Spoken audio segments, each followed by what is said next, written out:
Ladies and gentlemen, I am Paul, U.S. Army combat veteran, and today we're going to be taking a look at some technology that was originated in some ways in Iraq by the insurgency against U.S. forces and is now being used by the Ukrainians against the Russians. Let's break it down. Real militaries rely on war games to test their tactics, organizations, and weapon systems. From the squad to the brigade, war games are a low-risk way to test a unit. However, for us civilians, war games can be used to test our minds and our mettle. That's why I wanted to talk about today's sponsor, Conflict of Nations. Conflict of Nations is a free online PvP strategy game set in a modern global conflict. It's a massive game with up to 128 players competing against each other in games that can go on for weeks. Like Real War, you need to choose your strategy and build the right military for that strategy. You can build and research tanks, nuclear submarines, aircraft, and more. One thing that I think is awesome is that the game is compatible on both mobile and PC. For the next 30 days, Conflict of Nation is offering a huge exclusive sign-up bonus. Click the link in the description to download Conflict of Nations and get 13,000 gold and 1 month of premium subscription time for free. So this is described as an unusual anti-tank mine that Ukraine is using to target Russian armor by Forces News. Now, we're going to turn this off and add my own music. So, they're calling it an unusual anti-tank mine against Russian armor. Well, if you've been in Iraq, you're going to see that the insurgents in that country and in Afghanistan, but really Iraq was notorious for having its sort of DIY engineering IEDs, improvised explosive devices. And there's one in particular that this is just, I'll show you, let's just watch this and then I'll break down what we're talking about. Of course, as always, the source is in the description. So this is a German-made DM-22, yeah, I'm not going to try to pronounce that, or PARM-2. It is called an off-route directional mine. And this is what makes it so interesting. They're calling it a directional mine. What we had also heard it called is a shaped charge. I can hit vehicles up to 100 meters away. Now, it's possible that both the Iraq insurgents and the German military developed this weapon at the same time. It's certainly possible, but it seems unlikely given the fact that it was brutally effective in Iraq and Afghanistan and widely known among forces. So it would make sense that the US would share this intelligence with Germany, who in turn would say, wow, this is a very cheap and effective weapon, right? So let's show how this works, and I'll break down how the insurgent IED equivalent. So it's concealed beside a route connected to a 40-meter optic fiber trigger cable that's laid across the road. Yep, the mine consists of a warhead and a firing system mounted on a tripod. And when a vehicle drives over the cable, trips the mine, and the fin-stabilized rocket is fired. Now, what this resembles a lot, and I mean a lot, is what were called EFPs, right? Or explosively formed projectiles, or explosively formed penetrators. Here's the article on them.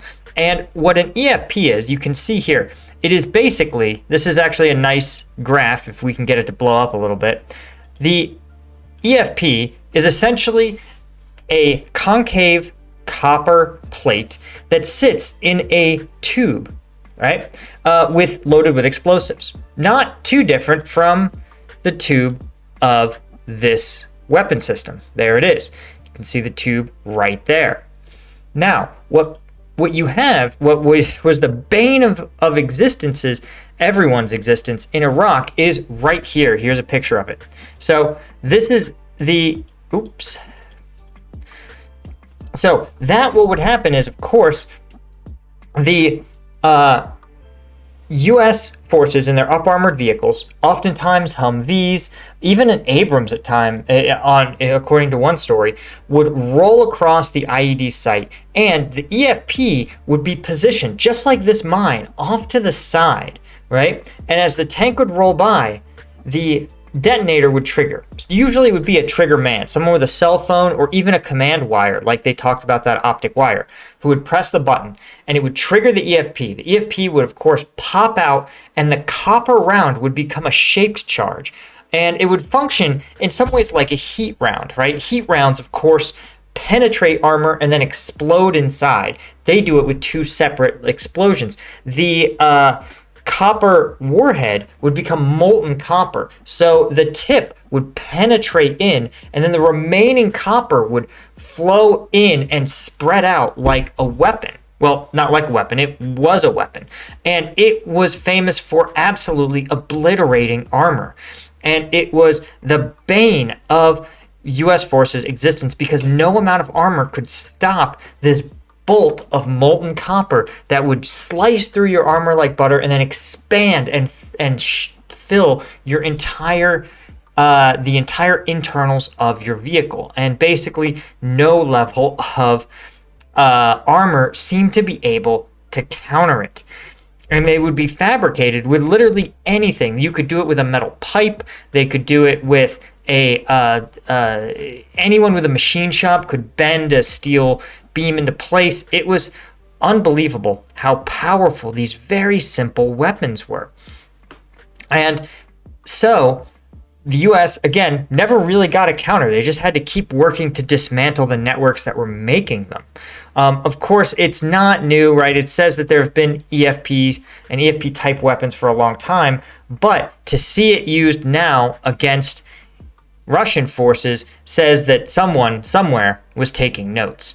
And what's fascinating is, of course, in Iraq and Afghanistan, the insurgents were masters of concealment, and undoubtedly the Ukrainians are too. This is not very stealthy, but if you were to conceal it as a bush, you could conceal it in Iraq, for example, as a curb or T-barrier, using a thin layer of concrete to make it look as though to a passing tank that this was just a curb. You could conceal it in a pile of trash, in a trash can, right? There's so many ways you can conceal a weapon this small.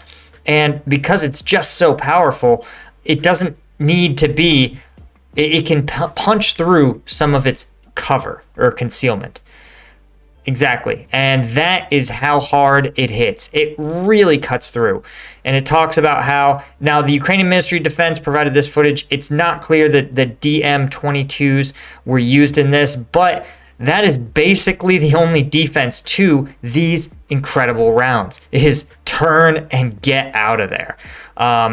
So again, fascinating to see the way the technology finds its way, that if one innovation, one technological change is going to slowly pervade across the battlefield. And when something works, it works. Anyway, guys, thanks so much for joining me. I'll see you in the next one.